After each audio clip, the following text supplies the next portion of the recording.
Assalamualaikum and hi everyone. This video is a continuation from another video entitled Estimation on the Difference Between Two Unknown Population Means.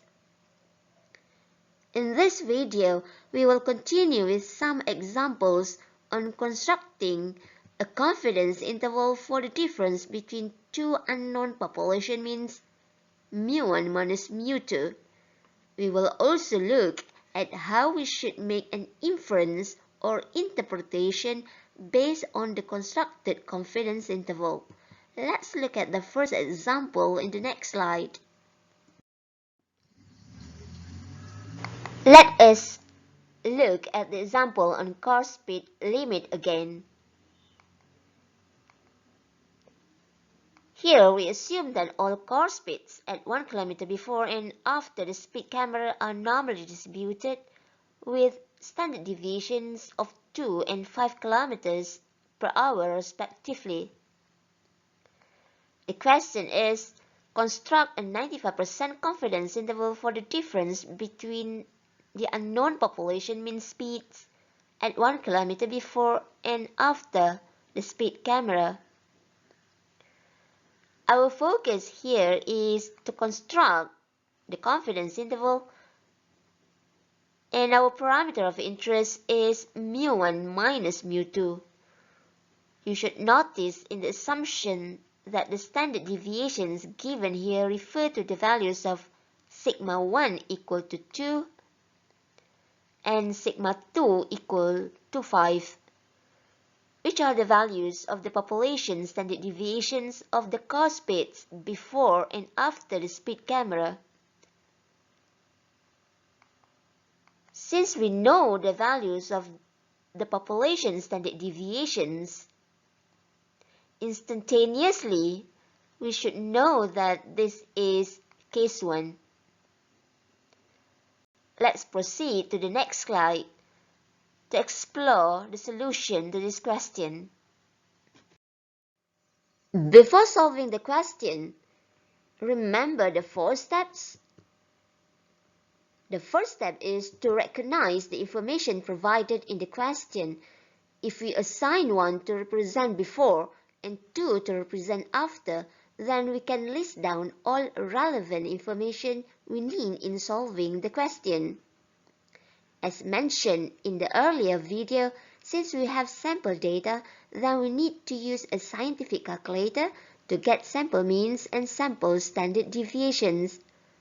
From the calculator, we get x bar 1 equal to 106.7 and x bar 2 equal to 115.5. Although we can get the values of S1 and S2, which are the sample standard deviations from the calculator, we will not use these values since we know the values of sigma 1 and sigma 2 given by 2 and 5 respectively. So these sigma 1 and sigma 2 values are the priority and will be used in the confidence interval formula. Having those values of sigma 1 and sigma 2, that indicates that the population variances sigma 1 squared and sigma 2 squared are known. The second step is to identify the parameter of interest. As we knew from the question in the earlier slide, the parameter of interest is clearly mu1 minus mu2. The third step is to choose the appropriate or suitable case. Again, since sigma 1 and sigma 2 are known, this is instantaneously case 1, where we'll use a z-score at alpha over 2, in this case z 0.025, in addition to using the known sigma 1 and sigma 2 values in the confidence interval formula. Finally, we can solve the question. Therefore, the 95% confidence interval for the difference between the unknown population mean speeds at 1 kilometer before and after the speed camera, mu1 minus mu2 is given as x bar 1 minus x bar 2, which is the point estimate for mu1 minus mu2, plus minus z alpha over 2, which is z 0.025 times the square root of sigma 1 squared over n1 plus sigma 2 squared over n2. Substituting all the required values in the formula, we then get the final answer, which is given as negative 13.11 and negative 4.49 kilometers per hour. Are these negative values possible in a confidence interval? The answer is, of course, yes. The negative difference in this example indicates that the average car speed has increased or becoming faster after the speed camera. Notice also that you can calculate the margin of error by multiplying the z-score 1.96 and the standard error of the sampling distribution of the difference between means, which is the square root of 2 squared over 6 plus 5 squared over 6. In this case, the margin of error is about 4.31 kilometers per hour. Now let's look at another question. Are you 95% confident that there is a difference in the average mean speeds at 1 kilometer before and after the speed camera? Justify your answer.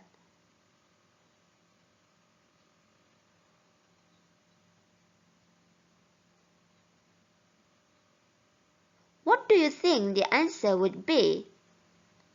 You can see from the confidence interval that the lower and upper limits are both negative, aren't they?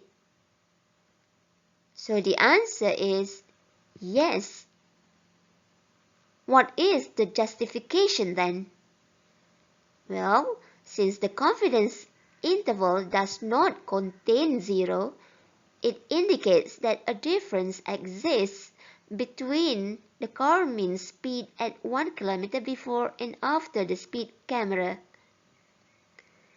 You will also use the same interpretation if you construct a 95% confidence interval for mu2 minus mu1, where in this case the confidence interval will be 4.49 and 13.11 kilometers per hour.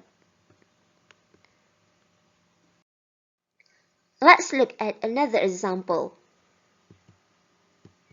Using the same car speed limit example again, now we change the assumption to assuming that all car speeds at 1 kilometer before and after the speed camera are normally distributed with equal population variances.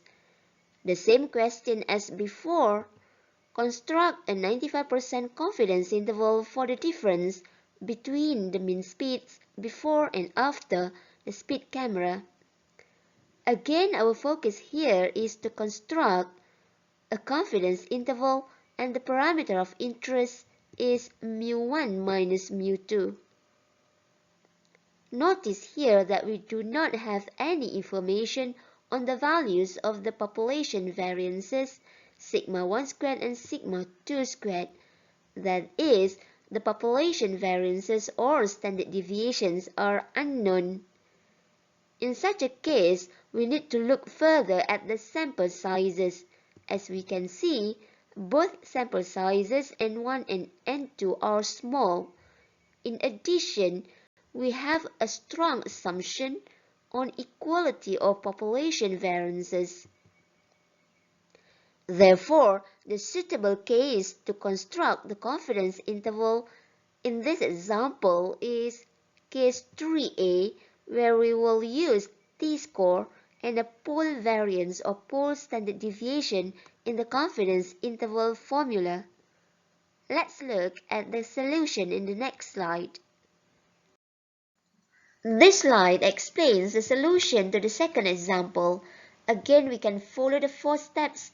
First, identify and write the information available in the question using the correct notations. Here, we obtain the values of the sample means x bar 1 and x bar 2 and the sample standard deviations S1 and S2 from the calculator directly as written here. The population variances are unknown and the sample sizes are small. Second, identify the parameter of interest, which is mu1 minus mu2 in this example. In the third step, identify the suitable case. As the population variances are unknown and the sample sizes are small, then we have case 3A, where we will use a t-score and the pool variance or pool standard deviation SP in the formula. Writing the correct confidence interval formula, finally we can solve the question. Therefore, the 95% confidence interval for the difference between the unknown population mean speeds is given by this expression.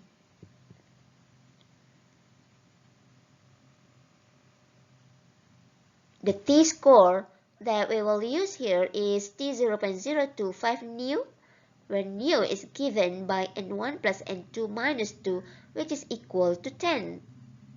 Why do we use this formula for nu? It looks simple, isn't it? The answer is because we have the assumption on equality of population variances. Therefore, we can use this simple formula for nu. The pool standard deviation SP is given by this expression, which has a value of 3.988. Substituting all the required values in the formula, the 95% confidence interval for mu1 minus mu2 is then given by negative 13.93 and negative 3.67 kilometers per hour. Now, what is the margin of error this time? The margin of error is the product of the score, the SP, and the square root of 1 over 3, where the t-score is t0.02510 equal to 2.228, obtained from table 5, page 35.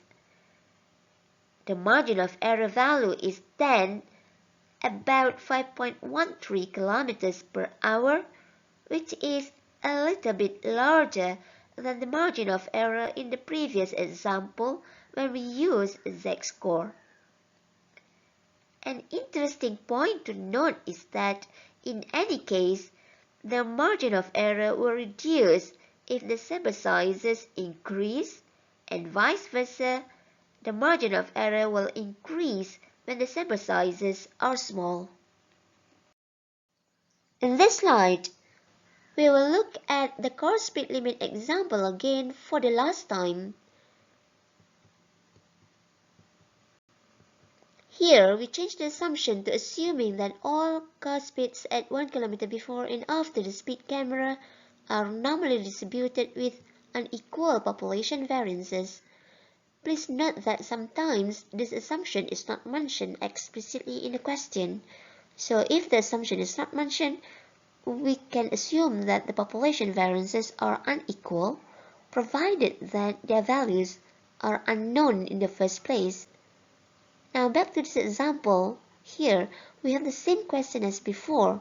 Construct a 95% confidence interval for the difference between the mean speeds before and after the speed camera.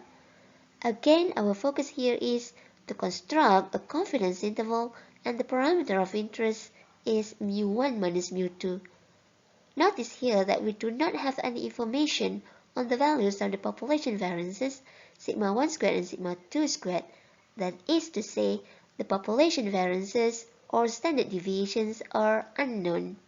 In such a case, we need to look further at the sample sizes. As we can see from the previous slide, both sample sizes N1 and N2 are small. In addition, we have the assumption that the population variances are unequal.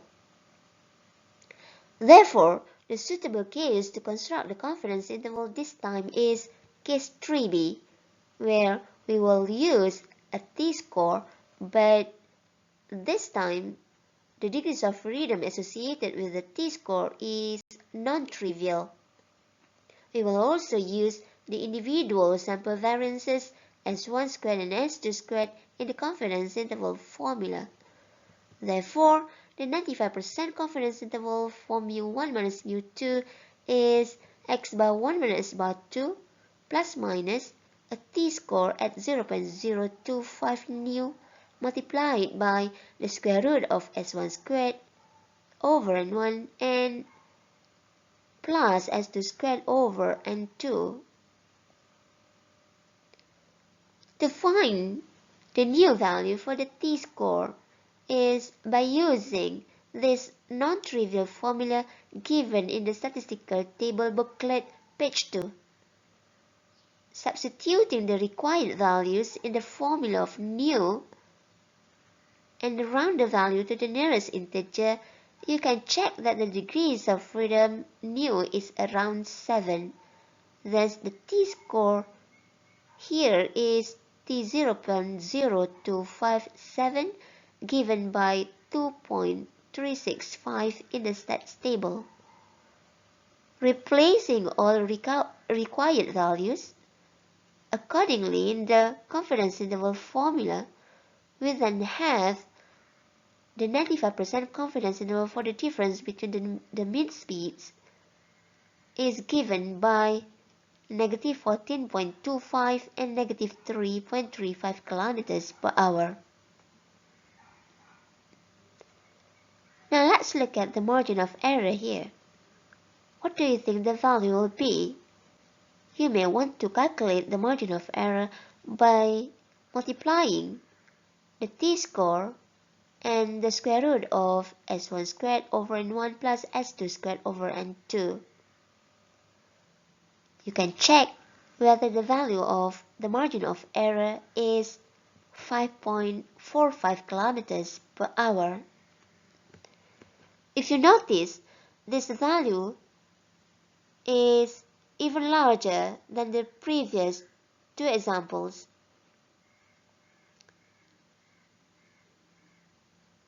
You may want to think why the margin of error now has increased. In this case, when we use the same level of confidence like in the previous two examples, it could be related to the choice of using either z-score or t-score in the formula. It could also be related to the choice of using the pool variance or individual sample variance in estimating the unknown population variances. Assuming that you have watched the first part of the video on estimating the difference between two unknown population means and have gone through the examples in this video, let us now do a little bit of a checklist to observe whether you have achieved the topic's learning objectives or not. At the end of this session, are you now able to obtain the point estimate for mu1 minus mu2? You should be aware by now that the point estimate for mu1 minus mu2 is simply the difference between the sample means x bar 1 minus x bar 2.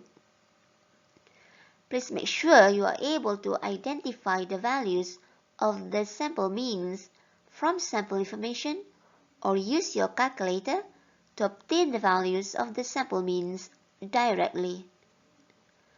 What about the second learning objective? Are you now able to construct a confidence interval for mu1 minus mu2? You should realize by now that we have 5 cases altogether to choose from. So please identify the suitable case correctly. And lastly, are you now able to interpret the constructed confidence interval for mu1 minus mu2? Remember, when we want to make an inference or interpretation whether there is any difference between the population means based on the confidence interval, then we need to observe whether the confidence interval contains the value of 0 or not. Here, we are saying that the 0 value is a reference value to make an inference whether mu1 is different from mu2 based on the constructed confidence interval.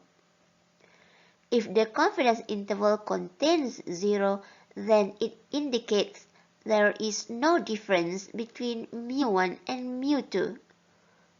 On the other hand, if the confidence interval does not contain 0, that is either the lower and upper limits in the confidence interval are both positive, or the lower and upper limits of the confidence interval are both negative, then it indicates that mu1 is different from mu2.